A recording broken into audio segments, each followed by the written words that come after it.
The first time someone called me a sissy, I was standing beside the rusted chain-link fence behind the elementary school, holding a blue plastic hairbrush I had no business carrying. It had fallen from my cousin Mara's backpack during recess, and I had picked it up because the bristles were bent in a way that made a small white star in the middle. I remember studying that star while 3 boys watched me from the kickball court. One of them, Nolan Price, tilted his head as if he had discovered a species of bird he had only heard about. "Poor sissy," he said. "Always so helpless around alphas, and now you're paying the price." He had learned the words from some older boys, I think, though he used them with the confidence of a child who has found a knife and does not yet understand what knives are for. The others laughed, and I did not know what alpha meant. I knew helpless. I knew the particular shame of being watched while my hand closed around something bright and domestic. I knew that the brush belonged to Mara, that I had not stolen it, and that none of those facts mattered. What mattered was that, for 1 second before they spoke, I had been perfectly comfortable being seen as the person who picked it up. I spent the next 20 years trying to recover that second without admitting that it was what I wanted. I have changed the words slightly in memory because memory is a room I have renovated many times, but the sentence has stayed. Poor sissy. Always so helpless. The price, as it turned out, was not punishment. It was the cost of becoming fluent in everyone else's idea of me. At home, the brush went into the kitchen drawer where my mother kept batteries, birthday candles, and a pair of scissors with one loose handle. I put it there after school under a roll of tape and then spent the evening pretending I had forgotten it. Our house was small enough that forgetting was mostly an act of posture. My father's boots sat by the back door, damp at the toes. My mother folded laundry on the sofa while the evening news spoke in the other room. My older brother, Owen, lay on the floor with a comic book open over his face, his knees propped against the coffee table. Mara was not there. She had gone home with her mother, my Aunt June, who lived 3 streets away. Nobody asked why I kept opening the kitchen drawer and closing it. Nobody asked why I answered too quickly when my father said, "Everything all right?" I was 7, and already I understood that a person could be protected by not being questioned. That night my mother handed me a stack of pillowcases to carry upstairs. The blue one was at the bottom. It was faded cotton, soft from too many washings, with a narrow white stripe along the seam. I pressed my thumb against it as I climbed. Later, when I was supposed to be asleep, I took it from the laundry basket and held it under my chin in the dark. Not because I imagined myself as anyone in particular. That would have been too clear. I liked the way it changed the shape of my shoulders. I liked the hush of the fabric against my neck. I liked that the pillowcase had a purpose I understood. It made a place for a head to rest. The next morning, I folded it into a square and put it back before my mother noticed. The blue cotton became the first of my private witnesses. It never judged me, but it did not let me forget. My parents were not careless people. That is important to say because it would be easier if they had been. My mother noticed everything except the thing itself. She noticed when my socks twisted inside my shoes, when I was cold, when I had stopped eating the crust. She noticed that I stood in front of the bathroom mirror longer than Owen did, but believed I was practicing faces. My father loved by making himself useful. He repaired my bicycle, sharpened pencils with a pocket knife, and taught me to read a map before I knew why anyone would want to leave town. When he saw me sitting with my knees together, he would tap the outside of one knee and say, "Give yourself room." He meant confidence. I heard correction. Owen, who was 2 years older and moved through the world as if every doorway had been built for him, never seemed to need instructions about how to occupy space. The first meaningful change came from my grandmother, who lived in a brick apartment above a bakery and kept her sewing in a biscuit tin. She was called Gran by everyone except the mailman, who called her Mrs. Bell. When I was 8, she asked me to sort buttons by color while she hemmed a skirt for Mara. We sat beneath the kitchen window and the room smelled of starch and cinnamon. Gran worked with a yellow measuring tape draped around her neck. She did not look up when she said, "Clothes remember the body that wears them." I thought she meant that fabric stretched. I sorted the buttons into blue, green, and the pale translucent ones that looked like small pieces of ice. Then I asked whether clothes could remember a body incorrectly. Gran stopped sewing. "Sometimes," she said. "That's why we alter them." It was an ordinary answer, but I carried it out of the apartment like contraband.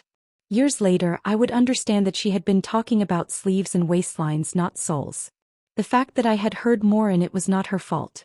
It was the first time someone had offered me a word for the discomfort without asking me to prove it. At school, I learned to divide myself into useful categories.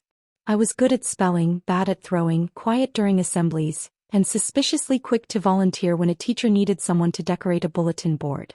Mrs. Alvarez, my third-grade teacher, let me choose the paper for a display about autumn.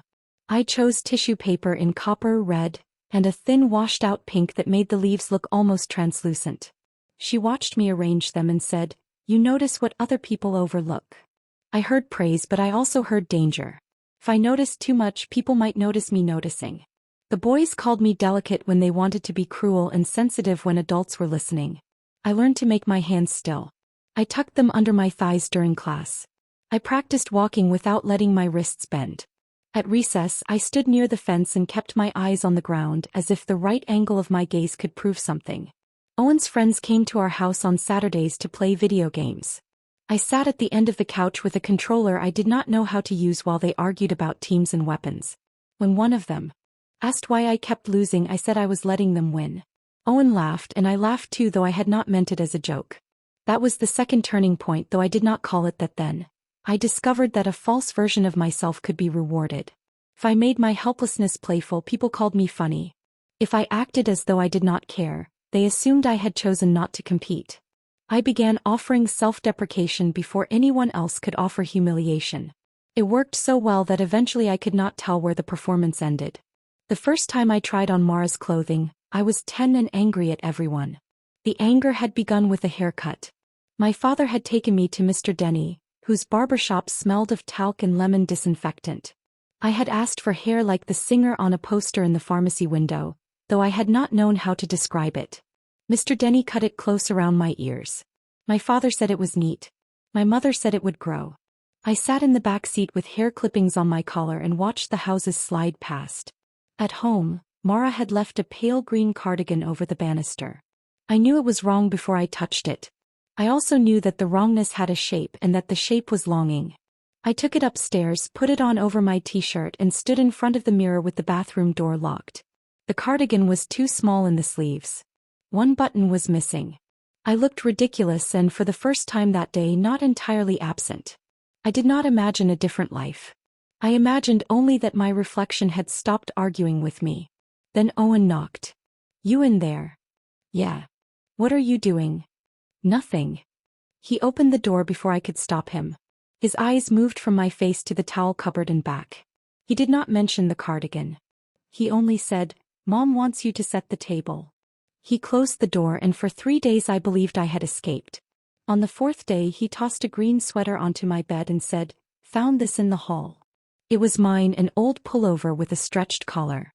"Wear it. You look less like a scarecrow." He was trying to help in the only language he knew, which was teasing. I interpreted it as surveillance. I put the sweater on anyway. That was the first time my fear and my gratitude occupied the same place. Middle school turned the body into public property. People commented on hair, shoulders, voices, shoes, and the way someone sat during lunch. The school had a narrow corridor outside the gym where the lockers smelled of wet coats. I avoided changing for physical education by claiming stomachaches. Mr. Bell, the gym teacher, never believed me, but he did not expose me. He would stand by the door and say, "You can walk laps if that's what you need today." I thought he was offering pity. Now I think he may have been offering a choice. I did not know how to receive one. I walked the same route around the gym while the others played floor hockey, listening to the squeak of sneakers and the hard, hollow sound of sticks against the ball. Every lap made me more visible and less touched. I began to understand that isolation could feel safer than belonging, but it charged interest. At 13, I found a forum online by accident while searching for a hairstyle. The page had a list of words I had never seen used together: gender, presentation, dysphoria, transition, pronouns. I read until my mother called me for dinner. I closed the laptop so quickly it nearly fell from my knees. The word dysphoria frightened me because it sounded medical, and medical things belonged to adults who had charts and appointments. The word presentation felt safer. It suggested that I was only acting and acting could be stopped. For 6 months I treated my life as a series of corrections. I lowered my voice. I chose dark clothes. I forced myself to say that I hated shopping. I practiced the posture my father had taught me: shoulders open, knees apart, chin level. In photographs I looked as though I was guarding a door. The third turning point came at a family wedding. My Aunt June asked me to help Mara fasten the back of her dress. We were in a hotel room with 3 other cousins, garment bags hanging from the curtain rod, and the sharp scent of hairspray suspended in the air. Mara stood in front of the mirror while I worked the tiny hooks. Her face was reflected beside mine, both of us older than we had been when the blue brush fell at recess. "You're good at this," she said. "You have patient hands." I almost told her that I had spent years trying to make them impatient. Instead I said, "It's just hooks." She met my eyes in the mirror. "Still." The word entered me quietly. At the reception a relative called me handsome. I thanked him and felt a small private grief. The compliment was kind and that made it harder. I did not want to reject kindness. I wanted to stop mistaking kindness for evidence. I began borrowing things without taking them. I would stand in clothing stores and touch the fabric of a blouse, then put my hands in my pockets. In our house I watched my mother get ready for work. She had a ritual of fastening one earring, then the other, and stepping back from the mirror as if inspecting a room she had cleaned. She wore perfume only on weekdays. On weekends she left her hair loose. Once, while she searched for a missing pin, I asked if she had ever wished she looked different. She laughed. "Everyone wishes that sometimes." I wanted to ask whether she had ever wished the world would address her differently.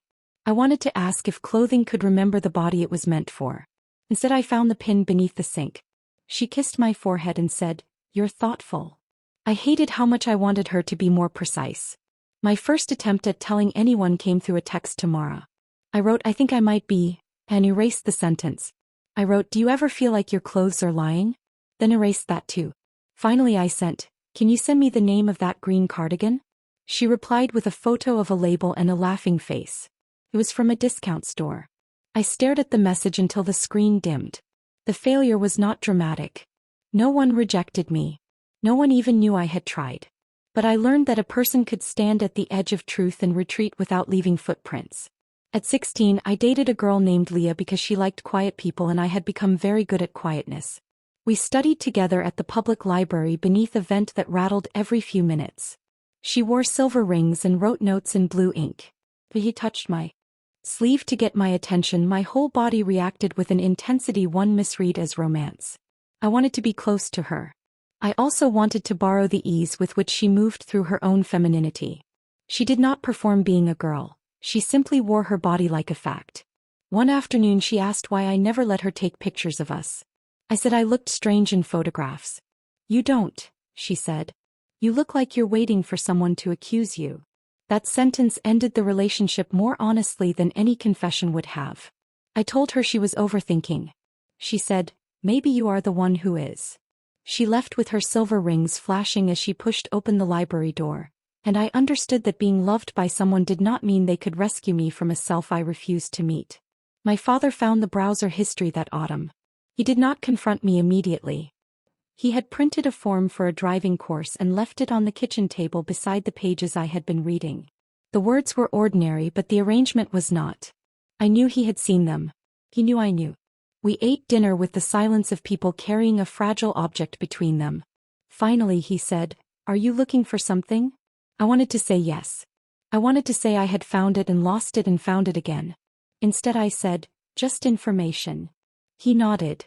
"Information is fine." His voice was gentle, which made me distrust it.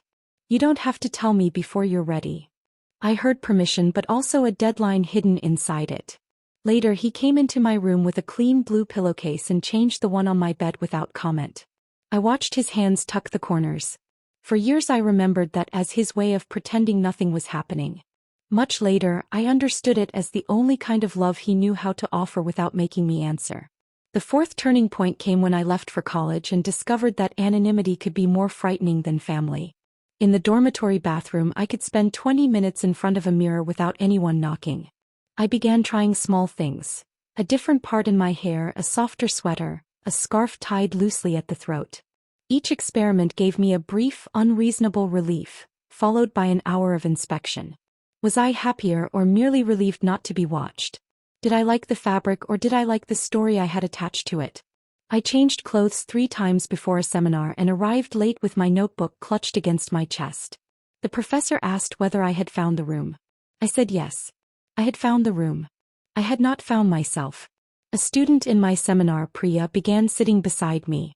She wore her hair in a long braid and corrected people when they shortened her name.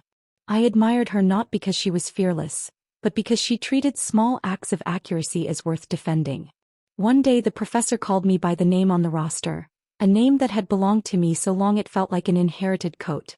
Priya looked at me afterward and asked, "Is that what you want to be called?" The question opened a space I had been too polite to notice. I said, "It's fine." She did not argue. Fine is not the same as right. I went back to my room and wrote my name in the margin of a textbook, first in the old form, then in a shorter version I had liked since childhood. I did not tell anyone. But I stopped crossing it out. For a while I believed language was the whole problem. If I found the correct word, the rest would align. I read memoirs late at night and copied sentences into a notebook. Some sounded like my life. Others made me feel fraudulent. I was not certain enough, brave enough, or visibly unhappy enough. I had never hated every photograph. I had loved my father's hands. I had laughed with Owen.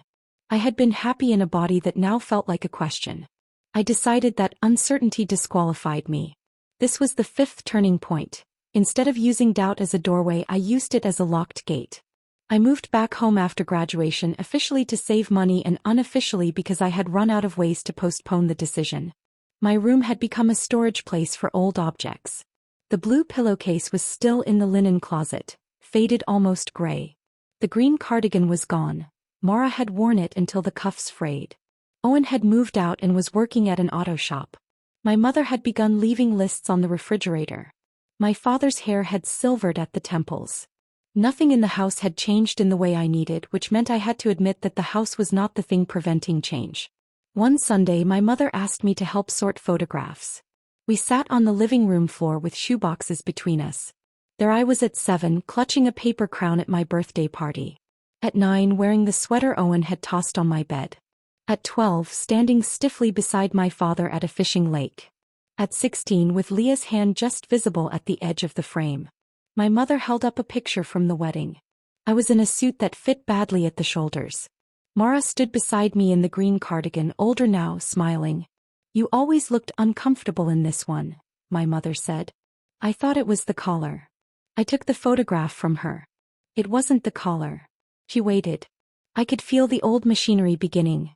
Soften, joke, redirect, protect her from my truth. Then I saw her face, not as the mother who had failed to notice, but as a woman who had noticed many things and been afraid to name the wrong one. I said, "I think I've been trying to be someone I'm not." She looked down at the photographs. "That sounds painful." It was not a perfect response. It was better. She did not ask me to explain the whole history in one sitting. She only moved the picture of me in the suit to the side as if making room.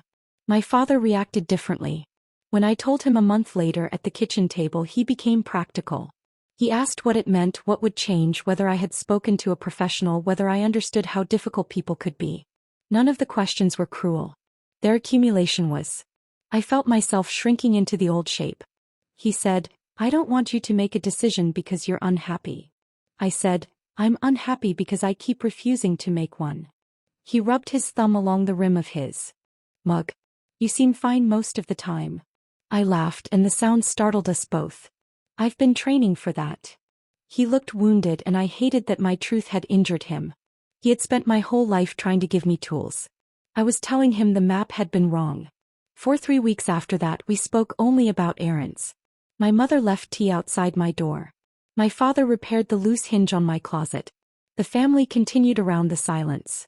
At dinner, Owen came home and asked why everyone was acting like they were waiting for a storm. I told him. He listened with his arms folded, then said, "I knew something was up when you were 10. My stomach dropped. "You knew?" "No," he said. "I knew you were scared. I didn't know of what." He looked embarrassed. I thought I made it worse. I remembered the cardigan behind the towels, his knock, the green sweater on my bed. He had not been exposing me. He had been giving me away to keep one garment without admitting I wanted it. That memory, which I had filed under danger, moved quietly into the category of tenderness. I chose a name that had appeared in my childhood notebooks, though I did not tell anyone that at first. It was not a name I had stolen from a celebrity or found in a story. It was a name I had written in the margins of spelling tests because I liked the way the first letter curved. When I said it aloud in the therapist's office, I felt foolish. The therapist did not tell me it was beautiful or brave. She asked what happened in my body when I heard it.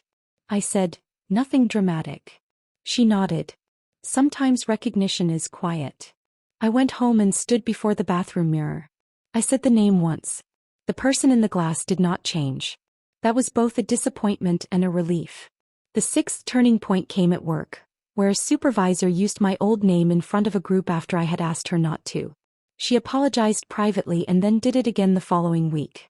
I realized that a request could be heard and still not be respected. Until then I had treated accommodation as a gift others might withdraw. I began correcting people in real time. "I go by," I would say, and then my name. My voice shook. Sometimes people rolled their eyes. Sometimes they apologized. Once a coworker said, "This is a lot for everyone."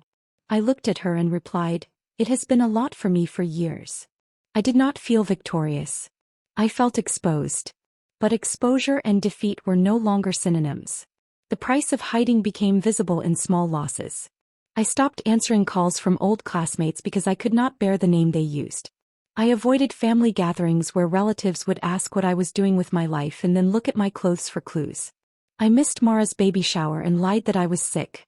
She called afterward, not angry but quiet. "You don't have to arrive finished," she said. I sat on my bed with the blue pillowcase in my lap, though I had not taken it from the closet in years. "I don't know how to be around everyone," I told her. "You can be around me first," she said. "That's not the same as being ready for the whole family." Her words gave me a smaller promise than acceptance. It was exactly the size I could carry. I went to Mara's apartment the following Saturday. Her baby slept in a bassinet near the window, one fist pressed against his cheek. Mara wore the pale green cardigan, now patched at one elbow. She had kept it. I touched the patch. "You still have this?" "Of course," she said. "It's comfortable."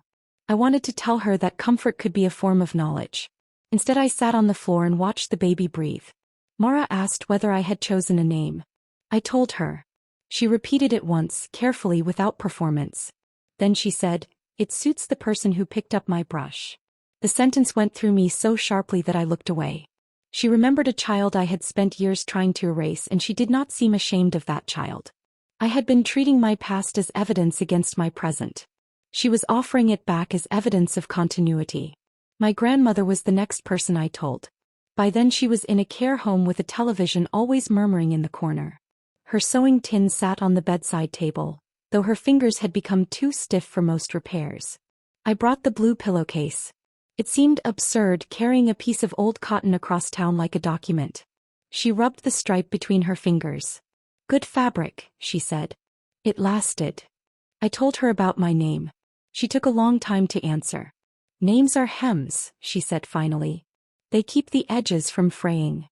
I laughed because it was the kind of sentence she would have disliked if anyone else had said it.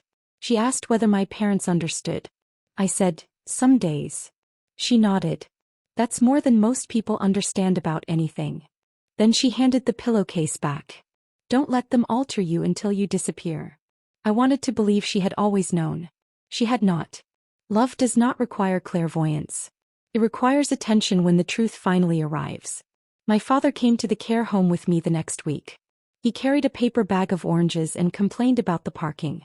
Gran called him by his childhood nickname, which embarrassed him. While he peeled an orange, she asked whether he had learned to hem. "No," he said. "You never taught me. You never asked." The room became very quiet.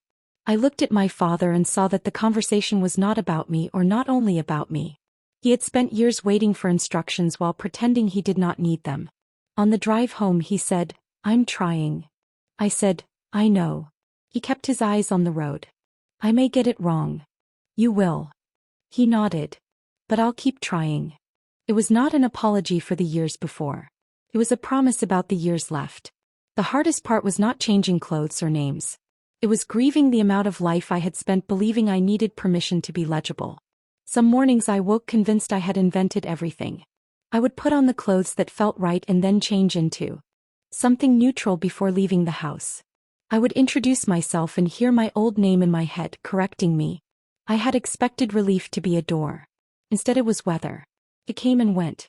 There were days of sunlight, days of fog, days when I stood in front of the mirror and felt only the fatigue of having to look.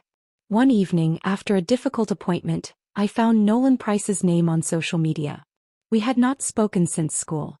His profile picture showed a man with a beard holding a fishing rod beside a lake. I stared at the face, searching for the boy by the fence. I wondered whether he remembered the brush, the phrase, the way I had gone silent. I almost wrote to him. Then I closed the page. Not every person who wounded you is owed a role in your healing. That was another turning point, though it felt less like courage than housekeeping. I stopped making my future dependent on whether the past could apologize. The following spring, I visited my parents for dinner wearing a soft blue shirt with a narrow white stripe at the cuff. My mother noticed first. "That color is nice," she said. My father looked at the cuff and then at me. "You seem comfortable." The old phrase had been a trap in our house, but that night it was a question disguised as observation. "I am," I said. He nodded and passed me the bread. Owen arrived late with Mara and the baby. We ate roast chicken, overcooked carrots, and the pie my mother had made the day before. Nobody made a speech. My father used my name when he asked me to move the salt. He stumbled once and corrected himself without making the correction into an event. My mother told a story about me at 7 and I felt the old panic rise. She stopped halfway through. "Is it all right if I tell this?" she asked. I said yes. The story was about the hairbrush. She remembered finding it in the kitchen drawer. She had known it was Mara's. She had also known I was watching the drawer. "I thought you were going through something," she said. I didn't know what. I looked at the blue stripe on my cuff. Neither did I. For the first time, the memory did not end with the boys laughing. It ended with my mother remembering the drawer. My father did not speak for a while. Then he said, "I wish you'd told us sooner." The sentence contained love, regret, and a small unfairness. I could not be responsible for the courage of a 7-year-old. I said, "I wish I had known how." He folded his napkin, unfolded it, and folded it again. "That makes 2 of us." I had spent years imagining that the truth would divide us into those who understood and those who did not. Instead, it revealed different kinds of ignorance. Mine had been turned inward. Theirs had been turned outward. We had all been waiting for someone else to name the room. I began keeping a mirror by the front door, not because I wanted to inspect myself but because I wanted to stop avoiding my reflection in the hurried moments before leaving. I would check my collar, my hair, the expression I was carrying. Sometimes I still adjusted myself into the old posture. Then I would notice and let my shoulders fall. The mirror became less an examiner than a witness. It held the awkwardness of transition, the tired face, the face that looked familiar and new. I understood at last that recognition was not the same as liking every angle. I did not need to be beautiful to be real. I did not need to look transformed in order to have transformed. Years later, Gran died in the early morning. My mother called while I was making coffee. I sat at the kitchen table with the blue pillowcase folded beside me. I had kept it in a drawer, washing it only when the dust became visible. At the funeral, I wore a dark coat and the green cardigan Mara had repaired. The patch at the elbow was uneven. I liked it better that way. People came and said the usual things. "She had a long life, she was sharp until the end, she made the best pie." My father stood beside me with his hand against my back. He did not push me forward or hold me in place. He simply kept contact, light enough to leave. Afterward, I returned to her apartment to collect the sewing tin. Inside were buttons, needles, a spool of white thread, and the yellow measuring tape. I carried the tin home on the bus. At a red light, I opened it and found one pale green button at the bottom. I remembered sorting buttons under the kitchen window, believing the world might contain a color category for every feeling. I had been wrong. Some feelings were mixtures. Some belonged to no category until a person had lived long enough to make one. I have wondered whether Nolan's sentence would have hurt less if I had known the word for myself then. I don't think so. Children do not need the correct vocabulary in order to be wounded.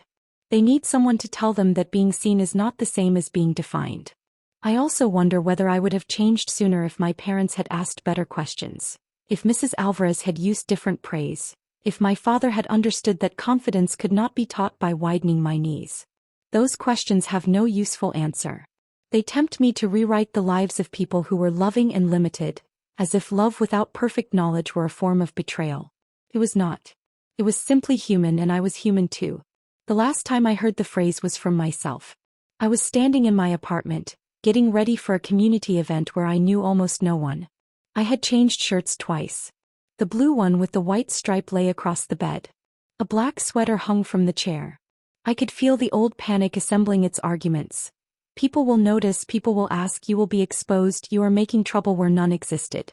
I looked in the mirror and heard the sentence from the fence, not as Nolan had spoken it but as the frightened part of me had carried it. Poor sissy. Always so helpless around alphas, and now you're paying the price.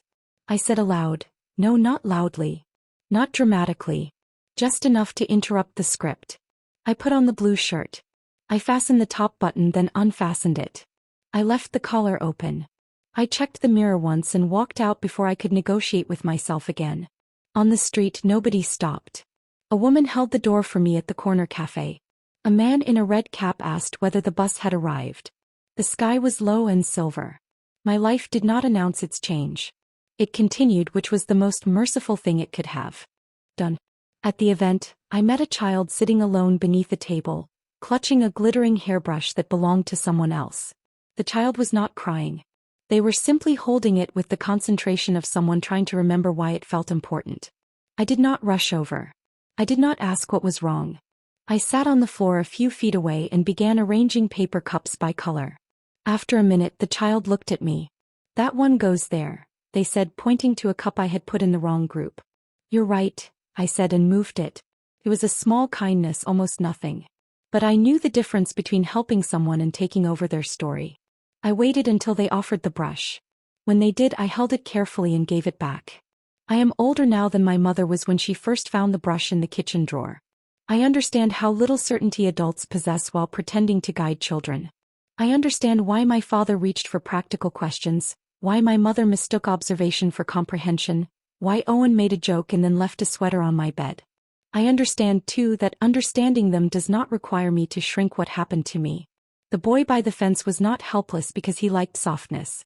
He was helpless because 3 other children had decided that their laughter was a law, and because no one had yet taught him that a law could be challenged. The person I became was not saved by finding a perfect label. I was saved, slowly and imperfectly, by learning to stay present when the mirror contradicted the story I had been given. Sometimes I still keep the blue pillowcase under my chin when I am ill or unable to sleep. Its stripe is nearly gone. The cotton has thinned in the middle and my mother would probably tell me to throw it away. I keep it because objects do not need to be important to everyone in order to carry a life. That piece of fabric remembers the child who folded it in the dark, the teenager who believed comfort was evidence of guilt, the adult who finally understood that longing can be a form of information. It remembers my father's hands tucking the corners, my grandmother's fingers testing the seam, Mara's patched cardigan, my mother's question over the photographs. It remembers all the versions of me that I once treated as enemies. When I look back, I do not see a straight line from shame to acceptance. I see a trail of ordinary things. A bent hairbrush, a drawer that squeaked, tissue paper leaves, a yellow measuring tape, a mirror spotted with toothpaste, a blue shirt, a green patch, a paper cup put in the right place. I see how identity emerged not as a revelation but as a pressure against every false seam.